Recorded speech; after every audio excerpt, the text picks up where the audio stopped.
I'm happy to be up here joined by Kevin Durant and Rich Kleiman, co-founders of 35 Media and the Durant Company. You know what's annoying though? Because he has one more thing that's like way cooler than all that. What is it? Kevin Durant. Like, yeah, that's right. I'm saying we're co-founders of a company, but I'm not an NBA player, so. Go on, Rudy, my bad. You sure? So I'm gonna get right into it. So I'm gonna start with sharing a personal anecdote. Kev, I hope you don't get too upset with this. Go ahead. It's a personal anecdote. Remember 2017, you just lost to the Warriors. 2016, you just lost to the Warriors. May, you and I get together after the game. I thought I was just gonna focus on not talking about basketball. And you wanted to focus on talking about Silicon Valley, asking me how it was out here. You'd been following what Andre and I were doing, how it was being surrounded by all these CEOs, innovators, and entrepreneurs. And I was like, wow. First and foremost, like, yo, this dude just told me he's about to sign with the Warriors, right? So I was like, you know what? I'm not going to tell anybody. Didn't tell anybody whatsoever. Didn't want any rumors to get started. And then secondly, it was like, wow, this is a different Kev. The guy that I'd known for a while and spent some time with, I realized that's when you change. And I want you to start out by telling me, like, when you start thinking differently about your business off the court. Probably about 2015, I got hurt. Basketball has always been my world. I always thought, growing up as a kid, I wasn't going to die until I got to the NBA, or I'm free from all harm and crime and danger and anything until I'm finished playing in the NBA. So that's what my mind was always wrapped around, was basketball. So it stopped, and I had to think about, other parts of my life and what I was interested in and how, what had happened after I'm done playing. That was for the first time I had to face that reality, and it was rough because I didn't know what I wanted to do or what I liked or what type of person I wanted to be or anything. And, I was always on my phones. I'm always into technology. I'm always into what's next, how the advancement of our society and humanity. And, I started to hear about Andre and more guys around the NBA, especially that play for the Warriors, that took advantage of the opportunities of being in the Bay Area. And, so that throughout that whole year, me and Rich were talking about just, investing in companies and what I like to do outside of ball, just everything. And like I said, then that's when I seen you, and all those questions just came out at once, and I was just basically telling you that I was coming to the Warriors. But just the fact that I had to sit down for a while and not think about ball allowed me to think about my future. That's great. 2013, you signed with Roc Nation, and you were introduced to this gentleman to your left, Rich Kleiman, who started out as your contract agent. In 2016, he becomes your business partner. Tell me about the evolution of your relationship from agent to business partner now. Well, at that point in my career, I just was searching for some guidance from someone outside of my family. And I didn't know where to turn, and obviously we all admire Jay-Z. Right. And, but I didn't know I had a diamond in the rough and Rich when I signed with the company, and we just started to kick it as just boys, it was just helping me with life in general. And that relationship built, and we just started to bounce ideas off of each other, and we wanted to start something of our own. And excuse me, it just kind of grew from there. Everything kind of happened organically. That's great. Rich, my guy, you've gone from music executive to sports agent, investor, and now media executive. Tell me about your evolution. Yeah, I think I'm really a big sports fan. That's like really driven everything I did. So the culture around sports as a kid, when I watched Dr. J play and Michael Jordan, I just thought all of it was so fresh. But I knew really, really early that I couldn't play basketball at that level. You know what I mean? So, but I knew I didn't want to be away from it. I just wanted to be around it. But growing up in New York, the line was so blurry. So when I snuck into Riverside Church to watch basketball players play, I'd be meeting young artists and young producers there too. And that was just the culture around it. So in my mind, I was in sports. Like, I really believed I was in the sports business from the second I started working. I just happened to be working with producers and artists and in the music business first. Because I never loved it. Like, I didn't love the music. I loved the business. I loved the speed. I loved that when, like, Jay-Z walked in a room or these guys walked in a room, to me, they were finally cooler than, like, Dr. J and Michael Jordan. I saw it like that. I was like, that's just as cool as this, but I can probably do that. I can't do this. So I just wanted to stay around it, and music was my first way into it. But that's how I met Kevin. You know, I met Kevin from an artist from DC, Wale, that was friends with him, so I was right. Like, I bet on the fact that somehow it was going to bring me back to where I wanted to be. And I just loved being around talented people and people that loved working so hard at what they did, no matter what was going on in their life. So then Kevin and I connected on that. And then when I had the chance, and it wasn't even a chance, it was just the craving at that point. Like, I had a lot of great artists like J. Cole and Meek Mill and Solange and Wale that have been at Grammys year after year, but that didn't give me that feeling, unfortunately. That being at a game, watching these guys play, watching their practice, being in Summer League. So that gave me that, and then I could still be an entrepreneur and still be a businessman. So that got me excited. That's how I feel about basketball. You know me. You hate basketball, I know, bro. I hate basketball. You know that. Well, I don't hate basketball. I remember the first time we met, I tried to talk to him about basketball. I was just figuring we were all in it. And I'm like, yeah, it's game 3. He's like, what? And I was like, playoffs, man. He didn't even care. He wanted to talk to me about this. Yeah. So you meet this guy, and you take over his career, and I think you had at the time was a record for a player. I think you had 13 endorsements, and now you have 2, right? 3. So you obviously looked at his platform and his career differently than how it was looked at before. Tell me exactly how you guys made the transition and what was the switch in thinking, looking at him from an athlete, from a brand perspective as well. Yeah, I mean, I'll start from what I saw, but from day one, I did do his contract from day one, but from day one, it's really been about 6 years that we've been all the way in it, right? 2016 maybe is when the title changed, but starting in the beginning of 2013, we were all the way in it on everything. And I just realized that everywhere we went, he wasn't happy doing these commercials. Right. Like, we spent half the time talking about how unhappy we were with the script, how unhappy we were at the time, the people that were telling us, like, nah, Kevin, it's really authentic if we make you 12 feet tall and stand next to a tree. We'd be like, there's nothing about that authentic, and there's no amount of money that can make that work. It all just seemed really bad. Right. And I came from a culture, again, where the person that owned the company I worked at and everybody I aspired to be owned their own businesses and controlled their own creative and did what they wanted to do. So it's the only way I knew how to do it. And I started instilling in him things he was already thinking, things that people like LeBron and Michael Jordan had done and LeBron was starting to do, which was like take all the power back a bit and realize the value. And as soon as I kind of just like gut check Kevin on it, like, yo, we don't have to do this. Right. He'd be like, I don't want to do this. So we just stopped. But he didn't want to not be a successful businessman, and he didn't want to not build a business that his grandkids could have. He just didn't want to do it in the form of having 13, deals that he had to represent and say that, he spoke for and that he used that product. So we really started looking at the blueprint of the people before us that I had been able to work for and people that he grew up idolizing and meeting, and that kind of became like the blueprint. Now, we took a different direction, I think, than everyone else. We have our own strategy, right. But that was the blueprint. That's who we all grew up seeing, was people like that who own their own businesses. Well, that perspective is really different. You and I always talk about the essence of what a brand really means, right? So tell me, what does a brand really mean to you guys, and the essence of what your brand means today? The general athlete and a lot of guys out here, the essence of brand starts with trying to get as many endorsements as you possibly can, right? The essence of what the brand means to you guys obviously is different now. Can you guys just expound on the essence of what brand really means to you specifically? I think just for us, it's just mainly just being around good people, for one. I mean, obviously the product has to be something that matches our brand, but just being around good people that had the same vision as us. Just want to create something that's authentic and natural.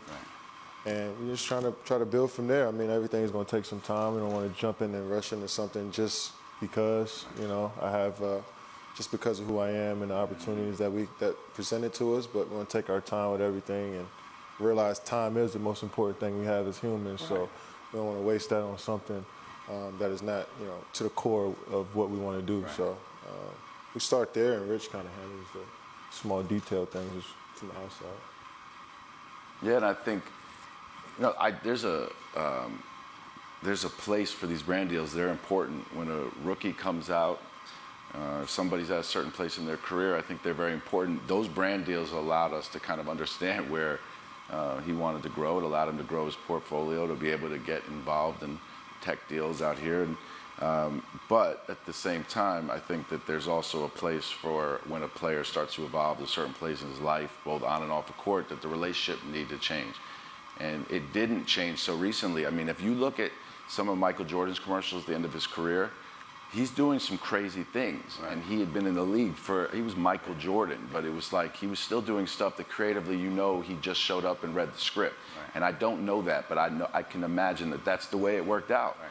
But it shouldn't have been like that, because there's, the platform was getting so big and these brands are becoming so important to athletes that we're trying to grow as businessmen and entrepreneurs, that it just didn't go hand in hand. So I think that there is a place early on, but now that people like Kevin and Andre and Roger Federer and Tiger Woods can do that, then Jaylen Brown can take his deals that he deserves early on, but have it in his mind that as this grows, I'm going to start looking at what these people did the way Kevin did, and start to say, okay, well, now let me start to involve you in what I'm doing off the court from a philanthropy perspective. Let's start going in conferences together and start talking and meeting people. Let's start setting this up, because nobody takes 30-second commercials where you can get your face out there. Let's start setting this up so we can be business partners. Right. So I think that that's like the trend that it's going in, but it doesn't mean that you shouldn't be in deals together. I mean, that we look at opportunities all the time. It just has to fit the boxes for what we need. 2016, you signed with the Warriors. Tell me, you had an idea of what you're possibly getting to coming out here. Tell me, what does this mean to you? What does Silicon Valley mean to you now that you've been in it? It was just a place where it's a hotbed for just innovators and creatives, people that have a vision that want to provide something to humanity, and just being amongst so many open people just, opens your eyes to just the possibilities of life. And as crazy as that might sound, it's just being in San Francisco, driving through Oakland, just seeing so many, so much inspiration throughout a normal, regular day that I wasn't really getting. Right.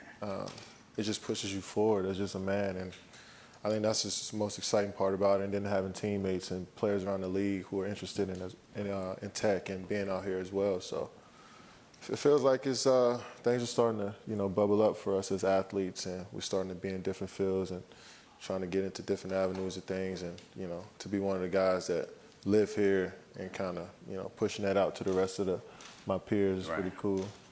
What about you, Rich? I mean, I think like, for instance, we just came from a tech conference in Italy, and the people there we were in over our head in some ways, right? It was really mind-blowing. But I realized that, like, every ego had been checked at the door when we got there, and the conversation was really fluid throughout. And I just feel like, beyond the fact that people out here are actually really changing the world, people say that a lot, but it feels like, for the most part, as soon as we got here, it was like an open dialogue and a real education process. And I felt no shame in asking, like, what something was, and realizing that, like, nobody looked at it as that we were less inclined to do business with them, but that this was like two different worlds coming together, and that we could learn from each other. And it was a really amazing process. And that's why I have people in this room that became like close friends and allies, and as deals were coming in and I was generating deal flow and I was sending to them, in the beginning it felt very odd, like these guys are doing me favors, but really I realized that was part of what the business was, that everyone was really open to everybody's skill sets, and that our ability to generate the deal flow was something that people were admiring, and there was stuff I just didn't know, and I had no problem. And that doesn't exist, at least it didn't for me as much, when we were just doing traditional work. Like we were just working and we were like, okay, Nike deal, contract, we got the car company, boom, we got to do this. Like when we were doing business like that, it just never felt like that. Right. It didn't feel like we were growing something and meeting people, and that is really has been encouraged here for us, and vice versa, what we're encouraging people to do with us. You see the athletes that are here today, and you see the response that we've gotten just doing this conference. Obviously, there's a trend that's being bucked right now. The essence of your relationship shows that that trend's being broken as well, too.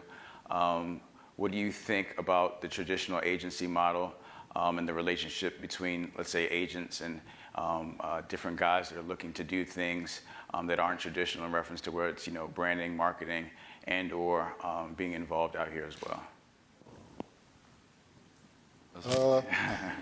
I just feel like each player has should set their own path. I think coming into the league, one thing that I don't want to say I regret, but one thing I would do different is I looked at the guys that came in front of me and wanted to do the exact same thing that they did. I wanted the Hanes deal, the McDonald's, the Gatorade, the Power. Like I wanted that stuff just because they did it, and that's what our lane was as basketball players. But I feel like now we can do whatever we want. And we have so many great resources playing in the NBA. So many people watch us play. Social media has allowed us to have our own separate brands as well. So, we kind of push our own narratives as players. And just having that, I think, allows us to just, keep our minds open to just about anything. And, I think all of us are starting to see the power that we have and trying to take advantage of it. Yeah, the biggest thing that we talk about is, taking that level of responsibility, just even having you up here and having you speak about it, it just goes to show, how much you've, like Andre said before, you've done your homework, you're embedded in it. It's your life now. It's much different. For sure. Like I said, all I thought was, basketball 24/7. And I'm starting to figure that I can't play this game forever. Ironically, I didn't know that until a couple years ago. But to see so many successful NBA players, you hear about so many guys, obviously the Magic Johnsons, LeBron James, but there's so many guys that are successful and can live the way they live now for the rest of their lives and along with their families just because they made smart business moves. And I didn't want to be thinking about that once I retire. I want to make sure I've set myself up at the perfect time. And I think 10th, 11th year in the league is the perfect time for me I focused on basketball for so long and I built up, what that's like. And now I can kind of focus on both and still focus on ball, but still also know that I got a career off the court as well. So, I'm still growing, still learning. And I think being in amongst people like this allowed me to keep pushing. Rich, you want to expound on exactly if you think, the agency model, the traditional model of representing athletes, is there some disruption there at all? You think it's over? Yeah, for sure. I mean, I don't think, no, nothing traditional will continue. Right. I don't think agencies are going to go anywhere. I just think that, like players, the NBA players are the coolest people in the world, and everyone knows that, right? Like, it sounds really, and I'm just being serious, like, they really are the coolest people in the world, and it's been able to disrupt so much. So because of the NBA, like, a player can't, like, you can't just get to an agency and someone say, come on, man, how am I going to get you a deal? Like, stop, I just got you a contract. What do you mean I can't? I want to be a commentator while I'm playing. I want to be on the Golf Channel. Like, nah, you sound crazy. No, Andre just did it. Right. Like, this stuff people are doing now, the agencies are getting really forced to work, in my opinion. And then there's agencies being created, like a Rock Nation. And I'm not just because I worked there, but because it's the right mentality, which is that, like, let's do everything a bit differently. Like, no, it's not true. Like, I see it. There's players on certain agencies that have never spoken to their agent, and that's cool if that's your expectation and that's your relationship. But the ones that want to speak to their agent that can't, that's not cool. Right. So I think that's changed. That model of it's changed. And then I think that everyone's open to everything. So think about this. Kevin evolved to be able to see Rock Nation and why that was important in his career. And then we evolved to see that we wanted to have our own Rock Nation or, whatever it is, CAA. Mm-hmm. And we went on our own. But that's really because of people like Jay-Z and because of people like agencies like that and because of Kevin and Andre and these people, that's being accepted. So then like in the middle of the summer, Jaylen Brown's coming to a summit. There were probably not many players doing that a long time ago. So that's changed, that part of it. What's next for 35 Media and the Durant Company? What's the future look like? We're doing a lot of content now. We start trying to get this show started with Apple. We're going back and forth with the script. You know, getting into that business is very eye-opening, and I understand how long it takes. I heard about a new one. I won't release it today about what you're doing back home in D.C. We'll talk about that later, but that's crazy. Well, mainly just now we're just trying to create content just centered around what I love to do, which is ball, and trying to see how far we can push that. Obviously, continue to invest in companies that we believe in. Just seeing what we can create, man. It's an everyday thing, day by day thing. Yeah. We have a really cool we're definitely not trying to create a studio, but then we look up and we have 3 shows sold, one a scripted TV series, one a weekly show that we'll be on and producing, and then there's some that we're just kind of like endorsing in some way and helping where we can. And it wasn't set out to be a media company, so we have 5 projects. We may have none next year. We kind of just, we're really jumped back in on his Nike business because we see the potential for that. And I think let that coast for a while. And that's something that when he retires in 7 years, we should have a whole business, and have people working and having offices in DC that people that he grew up with can design shoes. So we're starting to think about stuff like that. The building is launching in DC in January is the main launch. September is the kind of soft launch for the kids in Suitland. Investing in a bunch of companies. You could tell I worked in the record business because I'm just like plugging everything. I see that. I gave you the layup too. Yeah, I gave you the assist. You worked in the music business too. That's why, or Yeah. But yeah, a lot. We have a lot of stuff. I think we're just building honestly, it's tough. It's so tough for us to answer because really just like. We're looking at, there's an apparel company we're looking at closely. There's stuff in the QSR world. So we're just building a really cool business, investing in cool things. And we're just in China and brought on a whole new part to what we're doing now. So it's been cool. That's what's up. What advice would you give to other athletes that are trying to venture into this whole ecosystem that's out here? How would you tell them to best navigate it? Or, they don't have the opportunities. They're not Kevin Durant. They don't play for the Warriors. So, again, what advice would you give them? Well, come to stuff like this. Andre's always open. I'm sure he's open to talking to a lot of guys. He's a veteran in the league. So how I did it was just networking with people. Sat down and talked to people I need to talk to and, try to learn as much as I can and just being around the circles. I mean, it's not going to just happen, obviously, but just being in the same environments and, networking and talking to guys that have been in it can help. Right. Yeah, I mean, I think each athlete should really realize their value in their own business. So even within the walls of a traditional agency, I think it's really important to build like a really good infrastructure of your own business in whatever form that takes on, but like some form of structure and accountability and people that care about your brand as much as you do and your career on the court with the chef, with strength training, with your investments, with your brands as much as you do. And it's impossible for an agency to feel that way every day. So you use the agency for what they want, but then I also think that it's really important to have great people that are like surrounding you that are thinking how they can move this forward every day. Gotcha. KD, what have you learned from Rich Kleiman? Just simplify life, try to be as efficient as I can and everything. I didn't scale, like you said, just from scaling back from 13 partners to 3. I mean, I've done that in every aspect of my life, from friends to family to everything. Just try to be as efficient and try not to carry as much unnecessary weight as I can. Rich Kleiman, what have you learned from Kevin Durant? Well, I just learned that he told you in May before free agency which is like hardly factual, which we'll have to clear up with Mark Spears and everybody here. Shit, I forgot about Mark. No way did that happen, but cool. I've learned everything, man. Like, you know, really to have a lot of fun working. You know, like, I definitely made things simple and stuff, but like there's an attitude that he's taken on the last few years in his life, which was refreshing. You know, you get in the grind, and I have 2 young kids and my wife and our business and everything, and it was like he even said to me, reminded me, like, you told me to have fun doing this, man. We gotta have like some fun. It's all not that serious. It's just really cool and creative and inspiring for us. So we want to keep doing that. So we're just trying to have a good time. Cool. Well, thank and you, I guys. learned the Hezzy cross, man. Woo. He thinks I'm trash though. You playing?